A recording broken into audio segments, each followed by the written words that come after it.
El régimen general de la propiedad ejidal cuenta con varios principios importantes y novedosos, cuyas características especiales conforman el nuevo derecho agrario.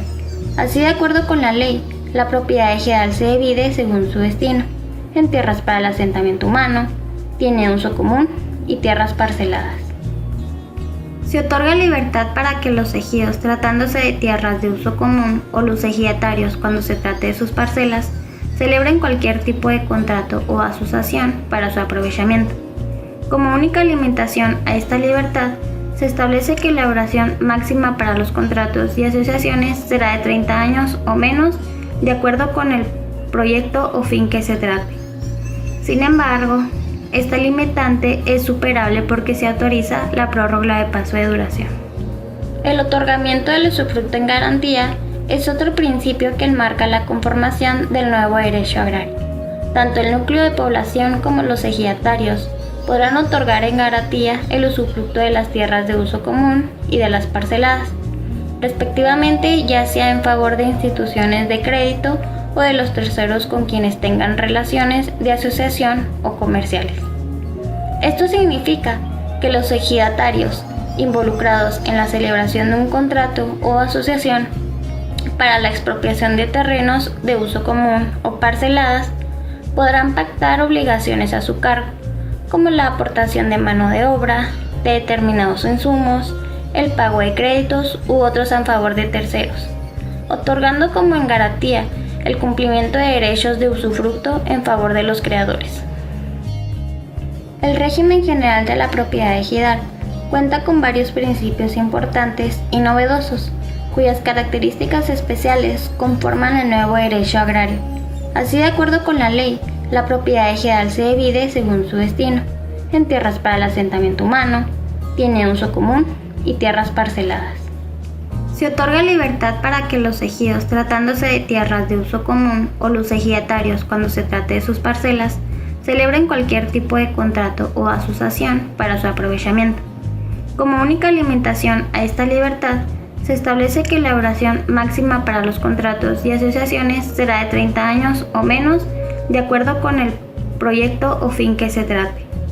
Sin embargo, esta limitante es superable porque se autoriza la prórroga de plazo de duración. El otorgamiento del usufructo en garantía es otro principio que enmarca la conformación del nuevo derecho agrario. Tanto el núcleo de población como los ejidatarios podrán otorgar en garantía el usufructo de las tierras de uso común y de las parceladas, respectivamente, ya sea en favor de instituciones de crédito o de los terceros con quienes tengan relaciones de asociación o comerciales. Esto significa que los ejidatarios involucrados en la celebración de un contrato o asociación para la expropiación de terrenos de uso común o parceladas podrán pactar obligaciones a su cargo, como la aportación de mano de obra, de determinados insumos, el pago de créditos u otros en favor de terceros, otorgando como en garantía el cumplimiento de derechos de usufructo en favor de los creadores.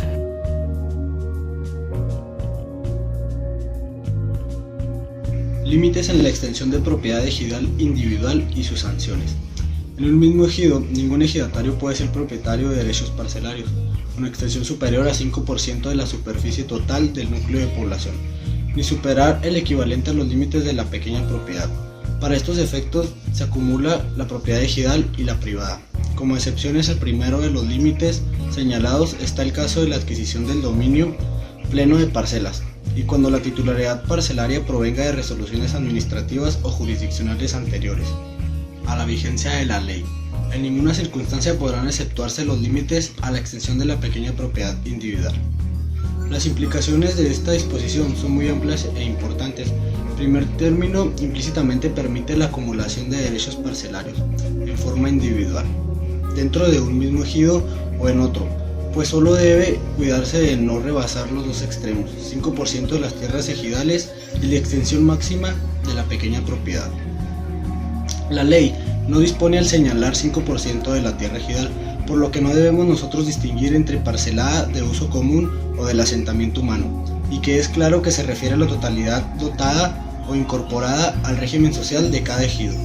A la Secretaría de la Reforma Agraria, la Procuraduría Agraria y el Registro Agrario Nacional les corresponde vigilar el cumplimiento de estas disposiciones, ya sea mediante controles especiales o mediante su coordinación con el Registro Público de la Propiedad para la tierra de carácter privado, o incluso mediante investigaciones especiales, en cuyo caso la Procuraduría Agraria podrá actuar de oficio y presentar la denuncia correspondiente.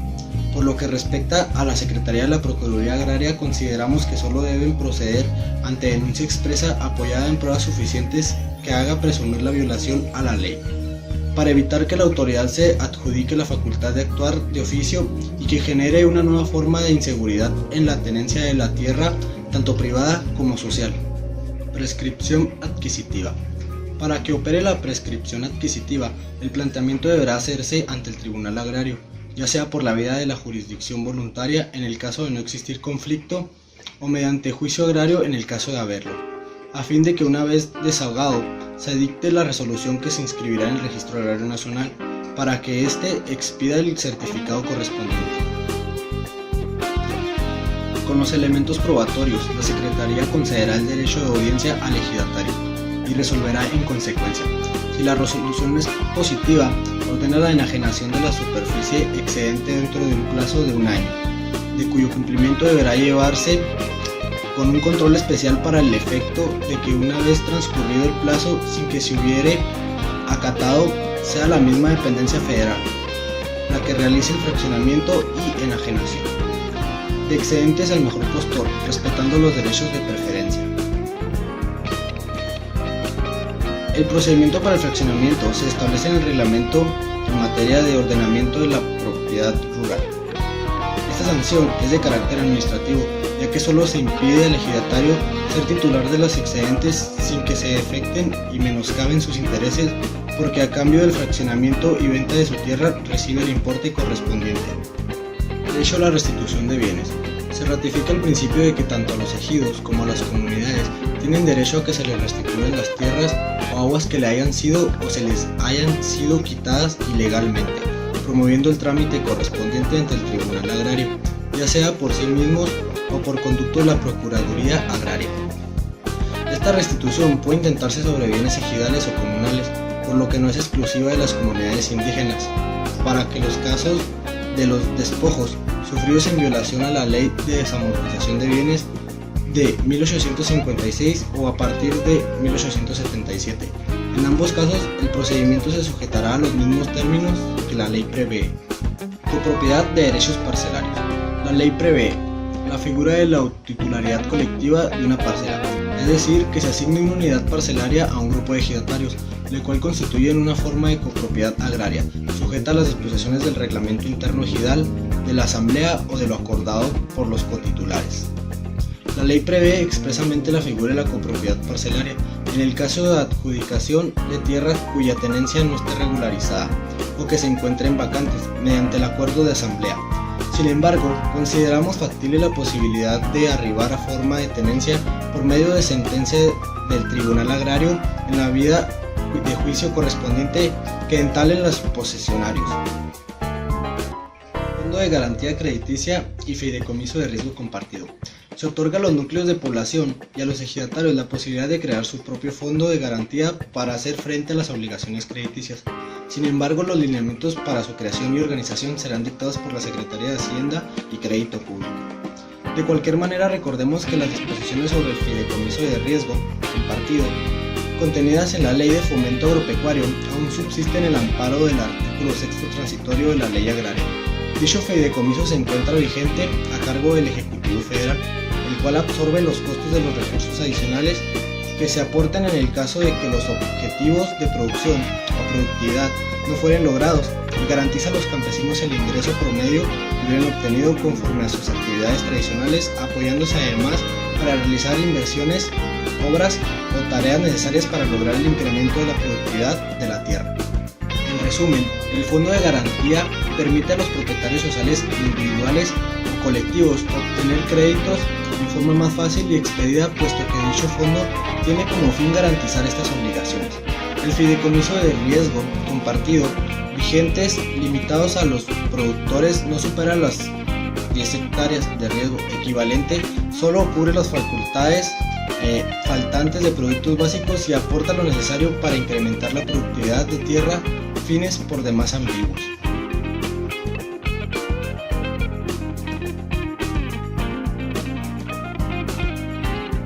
Zona de urbanización y fondo legal.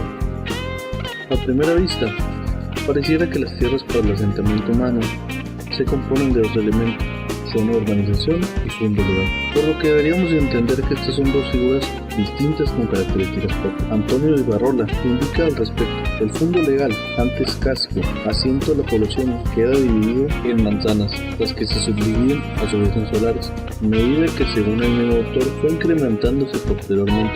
A su vez, Francisco de Solano nos dice: estos espacios que circundan al pueblo de Indio, destinados básicamente a siembra de maíz y a productos de huerto y que suponen un cinturón agrícola, fueron definidos como fondo legal. El mismo autor nos dice que el solar para casa, molino o venta era de forma cuadrada con una superficie equivalente a 1.755 metros cuadrados, en tanto que el fondo legal para pueblos también era cuadrado con 1.200 varas por lado y con un equivalente a 1.111 y 231 metros cuadrados. El Diccionario Jurídico Mexicano del Instituto de Investigaciones Jurídicas de la UNAM, al referirse al fondo legal, dice: se considera el fondo legal como aquella porción de suelo que se dedica o se asigna legalmente para el establecimiento de una población. Se trata de una extensión de suelo destinada a un asentamiento humano o a la constitución de una zona urbana, aunque su uso sea todavía, sobre todo, agrario. Por su parte, Antonio Ibarrola cita a don Ángel Castro. Hace notar Castro que a veces se hace indispensable crear la zona de urbanización por no existir fondo legal.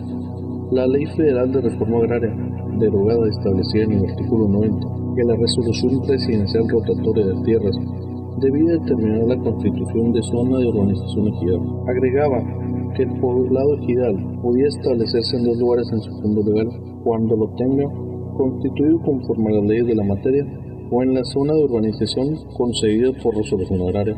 La nueva ley no menciona dos figuras distintas con características diversas, sino que se trata de la misma, aunque con un origen diferente.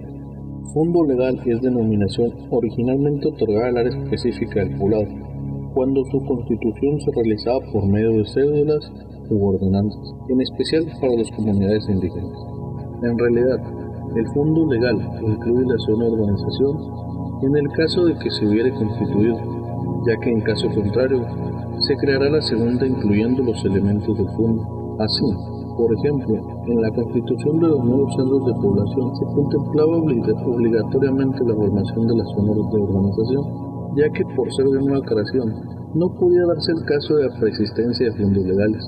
En consecuencia, las características que la ley señala al asentamiento humano son aplicables tanto al fondo legal como a la zona de urbanización. Otro aspecto importante es la localización del poblado ejidal del área del caserío, dentro o fuera de las tierras ejidales.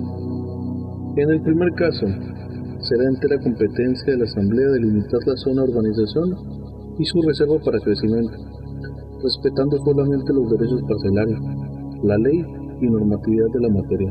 El fondo legal de existir o el área destinada por la Asamblea para el asentamiento humano es irreductible. Esto significa que no se podrá disminuir la superficie destinada a tal efecto, por lo cual es muy importante que la asignación se realice con sumo cuidado. El simple hecho de la delimitación le otorga las características de inalienable, imprescriptible e inembargable, salvo la excepción de que se aporte al municipio o entidad pública competente para la prestación de servicios públicos bajo la vigilancia de la Procuraduría Agraria.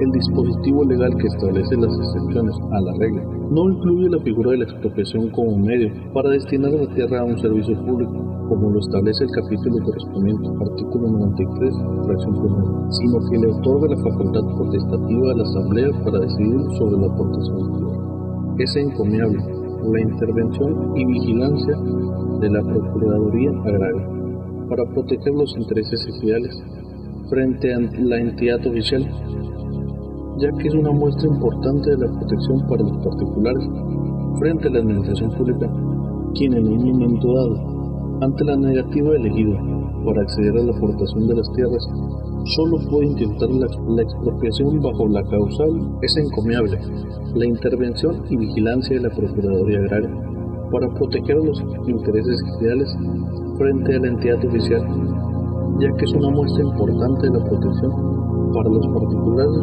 frente a la administración pública, quien en un momento dado, ante la negativa del ejido para acceder a la aportación de las tierras, solo puede intentar la expropiación bajo la causal de prestación de un servicio público. Solares. Es derecho de todo ejidatario recibir en forma gratuita un solar en la zona de urbanización, exclusivamente uno, según el artículo 49, fracción segunda. Pero este derecho se encuentra sujeto a la existencia del fondo legal del ejido o a la constitución de la zona de urbanización, lo cual solo será posible si se localiza dentro de los terrenos del ejido. En caso de que no existan cualquiera de estos dos supuestos, el ejercicio de este derecho quedará a salvo. La Asamblea es el órgano encargado de realizar las asignaciones, ya que tiene facultad para determinar la extensión que le corresponderá a cada ejidatario, siempre con base en la equidad y las características, usos y costumbres de cada región. Además, debe darle participación al municipio conforme a la ley de fraccionamiento que corresponde, artículo 68. Antes de asignar los solares, deberán delimitarse los predios, numerando y midiendo la extensión de cada uno, lo que será constar en un plano que deberá ser aprobado por la Asamblea e inscrito en el Registro Agrario Nacional. En todo caso, es recomendable que estos trabajos tengan en cuenta el número de ejidatarios y avecindados, incluyendo los hijos que hacen independientes.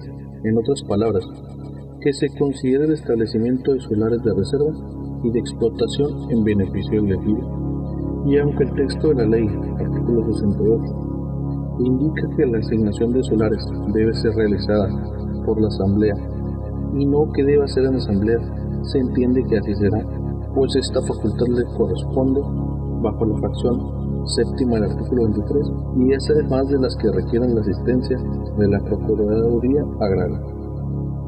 Para evitar las controversias que frecuentemente tienen lugar, con mayor razón ahora que los ejidos podrán regularizar sus zonas urbanas, el reglamento de la ley establece que son legítimos poseedores las personas que están precisamente en posesión de un solar en concepto de dueño y no quien lo posea por virtud de un auto jurídico, por el cual el legítimo propietario o poseedor le hubiera entregado el solar en calidad de usuario, arrendatario o cualquier otro título. Buenos días, nos encontramos aquí en un predio agrícola, dando comienzo a lo que serán las entrevistas al secretario del módulo 5 y a un miembro de la Asamblea Ejidal. Buen día, nos encontramos aquí con el ingeniero Efraín Armendáriz Carlos, que nos va a hablar un poco sobre el desempeño de los módulos. ¿Nos podrá decir qué cargos ha desempeñado? Sí, buenos días. Bueno, del 2004 al 2008 estuve en el módulo 5, en la presidencia del módulo 5. Del 2008 al 2012 estuve en la presidencia de la SRL Conchos y ya pasaron varias administraciones y en la actualidad estoy como suplente en la administración del 2017 al 2021 del módulo 5 en la suplencia. Muy bien. ¿Nos podría platicar un poco sobre cuál es la función que tenía como presidente? ¿Qué es lo que hace el presidente? Bueno, el presidente se encarga de, pues prácticamente la operación del módulo. El módulo se está dividido en 4 áreas, en lo que es operación, administración, conservación, administración y... ya se me olvidó. No, pues son 3, perdón. Son 3 áreas: operación, conservación y administración. Y pues bueno, ahí es en coordinación con la mesa directiva del módulo. Se hacen reuniones cada mes y pues ahí se le va dando seguimiento a las actividades del módulo, tanto administrativas como operativas, cuando es el ciclo de riego. Y cuando no hay ciclo de riego, que están las presas cerradas, pues es realizar la conservación de los caminos y canales que el módulo tiene para darle el servicio a los usuarios. ¿Cómo se compone el módulo 5? O sea, ¿qué cargos? Bueno, el módulo 5 está dentro del distrito de riego número 5 y en este distrito son 10 módulos. Son 10 módulos de riego. El módulo 5 está dentro de los módulos de riego de la SRL Conchos y son alrededor de 10.000 hectáreas las que componen el módulo 5 y son alrededor de 1.000 usuarios los que integramos el módulo 5. Está dentro del municipio de Delicias y parte del municipio de Rosales, su área de influencia. Y en el módulo 5 se hacen asambleas electivas cada 4 años. Se convoca cada año para una asamblea informativa de las actividades hechas durante el ciclo y cada 4 años se hace una asamblea de elección donde se renueva la mesa directiva. Okay. ¿Cuáles son los problemas más comunes que surgen aquí? Bueno, pues yo siento que el problema más grave es el problema de agua. Cuando no tenemos disponibilidad de agua en las presas, pues se nos reduce la posibilidad de los agricultores de sembrar. No tenemos agua en las presas, no podemos regar nuestra superficie, entonces yo creo que es el mayor problema. Ya de ahí pues vienen los problemas de operación prácticamente, que pues de alguna manera se tiene que ser eficiente en cuanto al uso del agua para que rinda al 100%, porque anteriormente se regaban cultivos que no eran de alta demanda y ahorita en la actualidad hay cultivos como alfalfa, como nogales, como hortalizas que requieren de más volumen de agua para el ciclo y el módulo tiene que, con el volumen que tiene concesionado año con año, que autoriza con agua extraer a las presas, con ese volumen tiene que regar la totalidad de su superficie y del cultivo que los productores establezcan. Buenos días, nos encontramos aquí con el expresidente del Ejido San Lucas, Manuel Baray.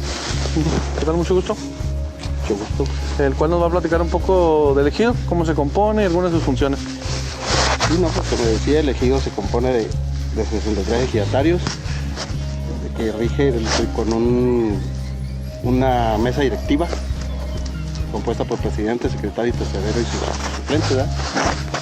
Y el consejo de vigilancia, que es muy importante dentro del ejido. Entonces, como le decía, el ejido allá no es de siembra ni nada. Se siembra ahí en el vaso de la presa, pero más bien es uso común.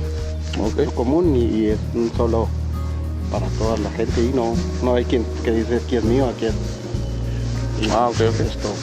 Platicaba que era de agostadero. Agostadero. ¿Me puede decir que entonces, allá en los años del 1948, que se terminó la presa de las Vírgenes, reubican gente del ejido, pues más bien todas las reubican, se quedaron unos cuantos acá, hacia San Lucas, Nuevo San Lucas, municipio de Omeoki.